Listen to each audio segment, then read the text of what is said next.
ಎಲ್ರಿಗೂ ನಮಸ್ಕಾರ. ಗಟ್ಟಿನ ನಿಂದು ಹಾರ್ಟು ಹಂಗಾದ್ರೆ 10 ಕೋರ್ಟು. ಹೇಗಿದೆ ಹಾಡು?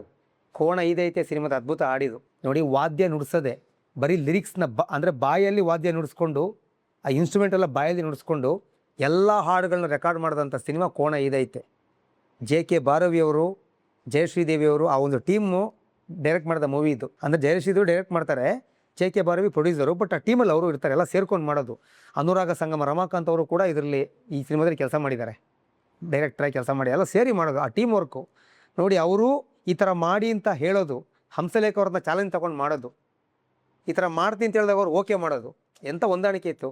ಈ ಸಿನಿಮಾದ ಎಲ್ಲ ಹಾಡುಗಳು ಕಂಪೋಸ್ ಆಗೋದು, ಲಿರಿಕ್ಸ್ ಬರೆಯೋದು ಪ್ರಸಾದ್ ಸ್ಟುಡಿಯೋದಲ್ಲಿ 4 ದಿನ ಕಂಪೋಸು ಲಿರಿಕ್ಸ್ ಆಗೋಗುತ್ತೆ. ಆಮೇಲೆ ರೆಕಾರ್ಡಿಂಗ್ ಮಾಡಿದ್ದು ಪ್ರಸಾದ್ ಸ್ಟುಡಿಯೋದಲ್ಲೇ. ಆವಾಗ 24 ಟ್ರ್ಯಾಕ್ ಸ್ಟುಡಿಯೋ ಅದು.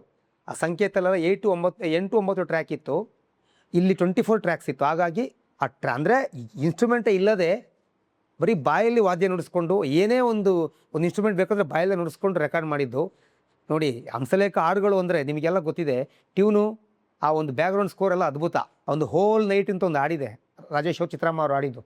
ಅಲ್ಲಿ ಪಕ್ಷಿಗಳೆಲ್ಲ ಇಂಚಾರ ಬರುತ್ತೆ, ಅದೆಲ್ಲನೂ ಬಾಯಲ್ಲೇ ಮಾಡಿದ್ದು. ಒಂಥರ ಮಿಮಿಕ್ರಿ ಕಲಾವಿದ ಕರ್ಕೊಬಂದು ಕೂರಿಸಿದ್ದಾರೆ ಅಲ್ಲಿ. ಕೋರಸ್ಸು LN ಶಾಸ್ತ್ರಿ ಅವರು, ರಾಜಕೃಷ್ಣನ್ ಅವರು, ನಮ್ಮ ವಿ ಮನೋಹರ್ ಅವರು ಎಲ್ಲ ಸೇರಿಕೊಂಡು ಬಾಯಲ್ಲೇ ನುಡಿಸ್ಕೊಂಡು ಆಡಿದಂಥ ಹಾಡುಗಳಿವು. ಎಂಥ ಅದ್ಭುತ ಕೆಲಸ ರೀ ಇದು. ಕಮರ್ಷಿಯಲ್ ಸಿನಿಮಾದಲ್ಲಿ ಈ ಥರ ಪ್ರಯೋಗ, ಒಂದು ಕಾನೂನಿಗೆ ಟೀಕೆ ಮಾಡೋ ಥರ ಸಬ್ಜೆಕ್ಟ್ ಇದು.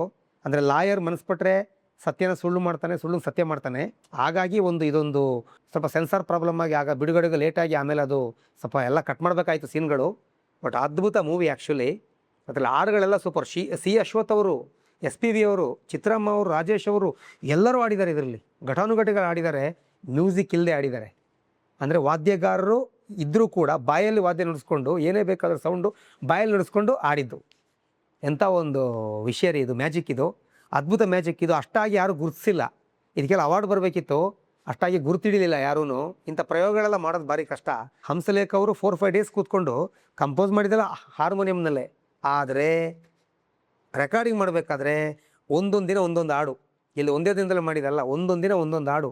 ಯಾಕೆಂದರೆ ಅಲ್ಲಿ ಇನ್ಸ್ಟ್ರೂಮೆಂಟ್ ಇರಬಾರ್ದು, ಎಲ್ಲ ಟ್ರ್ಯಾಕ್ಸ್ ಎಲ್ಲ ಒಂದು ಮೈನಸ್ ಥರ ಮಾಡಿ, ಅಲ್ಲಿ ಬರೀ ಸಿಂಗಿಂಗು, ಅಲ್ಲಿ ಒಂದು ಕಡೆ ಕೋರಸ್ಸು, ಒಂದು ಕಡೆ ಮೈನ್ ಸಿಂಗರು ಕೂತ್ಕೊಂಡು ಹಾಡಿಕೊಂಡು, ಅಲ್ಲಿ ಕೆಲವು ಮ್ಯೂಸಿಕ್ನ ಬಾಯಲ್ಲಿ ಬರೋ ಮ್ಯೂಸಿಕ್ನ ಅಡಾಪ್ಟ್ ಮಾಡಿ ಅದನ್ನು ಮರ್ಜ್ ಮಾಡಿ ಆ ಬ್ಯಾಲೆನ್ಸಿಂಗ್ ಮೆಥಡ್ ಮಾಡಿಕೊಂಡು ಇದೆಲ್ಲ ಮಾಡಿದ್ದಾರೆ. ಎಡಿಟಿಂಗಲ್ಲಿ ಚೆನ್ನಾಗಿ ಕೆಲಸ ಮಾಡಿದ್ದಾರೆ. ಇಲ್ಲಿ ನಾವು ಮೇಯ್ನಾಗಿ ನೋಡಿ, ಗ್ರಾಫಿಕ್ಸ್ ಇಲ್ಲ, VFX ಇಲ್ಲ, ಈ ಥರ ಡಿಜಿಟಲ್ ಇಲ್ಲ, ಏನೂ ಇಲ್ಲ. ಅವಾಗ ಇರೋದ್ರಲ್ಲಿ ಇಟ್ಕೊಂಡು ಅದನ್ನು ಬಿಟ್ಟು ಬಾಯಲ್ಲಿ ವಾದ್ಯ ನುಡಿಸ್ಕೊಂಡು ಮಾಡಿದ್ದು. ಹ್ಯಾಟ್ಸ್ ಆಫ್ ಟು ಕೋಣ ಇದೈತೆ ಟೀಮ್. ಎಂಥ ಕೆಲಸ ರೀ ಅದು. ಆ ಸಿನಿಮಾ ಮೇಲೆ ನೋಡಿ ನಿಮ್ಗೆ ಗೊತ್ತಾಗುತ್ತೆ, ಯೂಟ್ಯೂಬಲ್ಲಿ ಇದೆ ಸಿನಿಮಾ, ಹಾಡುಗಳಿದೆ, ಕೇಳಿ ಗೊತ್ತಾಗುತ್ತೆ. ಅದ್ಭುತ ಸಾಂಗು, ಲಿರಿಕ್ಸ್ ಅಂತೂ ಸೂಪರು. ಎಲ್ಲ ಹಾಡುಗಳಲ್ಲೂ ಅತ್ಯುತ್ತಮ ಲಿರಿಕ್ಸ್ ಬರೆದಿದ್ದಾರೆ. ಯಾಕೆಂದರೆ ಇಲ್ಲಿ ಮ್ಯೂಸಿಕ್ ಕಡಿಮೆ ಅಲ್ವಾ, ಮ್ಯೂಸಿಕ್ ಇಲ್ಲ, ಬಾಯಲ್ಲೇ ಮಾಡಿದ್ದಲ್ವ. ಹಾಗಾಗಿ ಲಿರಿಕ್ಸಿಗೆ ತುಂಬ ಒತ್ತು ಕೊಡಬೇಕಿತ್ತು. ಅದ್ಭುತ ಲಿರಿಕ್ಸ್ ಕೊಟ್ಟರು ಹಂಸಲೇಖ ಅವರು. ಒಂದೊಂದು ದಿನ ಒಂದೊಂದು ಹಾಡು ರೆಕಾರ್ಡ್ ಮಾಡಿದ್ದು ಪ್ರಸಾದ್ ಸ್ಟುಡಿಯೋದಲ್ಲೇ ಮಾಡಿದ್ದು. ನಮ್ಮ ಬೆಂಗಳೂರಲ್ಲೇ ಕಂಪೋಸ್ ಮಾಡಿದ್ದು, ಲಿರಿಕ್ಸ್ ಬರೆದಿದ್ದು, ರೆಕಾರ್ಡ್ ಮಾಡಿದ್ದು ಬೆಂಗಳೂರಿನಲ್ಲೇ. ನಮ್ಮ ವಿ ಮನೋಹರ್ ಸರ್ ಬೆಳಿಗ್ಗೆ ನಾನು ಫೋನ್ ಮಾಡಿ, ಈ ಕೋಣ ಇದೈತದ ಬಗ್ಗೆ ಒಮ್ಮೆ ಹೇಳಿದ್ರಿ ನೀವು, ಇದು ಹೇಳಿ ಗುರುಗಳೇ ಅಂತ ಹೇಳಿದಾಗ ಅವ್ರು ಇಷ್ಟು ವಿಷಯ ಹೇಳಿದ್ರು. ಒಳ್ಳೆ ಮಾಹಿತಿ ಹೇಳಿ, ಇದು ಯಾರಿಗೂ ಗೊತ್ತಿಲ್ಲ, ಇದು ಯಾರು ಗುರುತಿಸಿಲ್ಲ, ಇದು ಹೇಳಿ ತುಂಬ ಚೆನ್ನಾಗಿದೆ. ಒಂದು ವಾದ್ಯನೇ ನುಡಿಸದೆ ಬಾಯಲ್ಲೇ ಮಿಮಿಕ್ರಿ ಮಾಡಿಕೊಂಡು ರೆಕಾರ್ಡ್ ಮಾಡಿದಂಥ ಹಾಡುಗಳಿವು.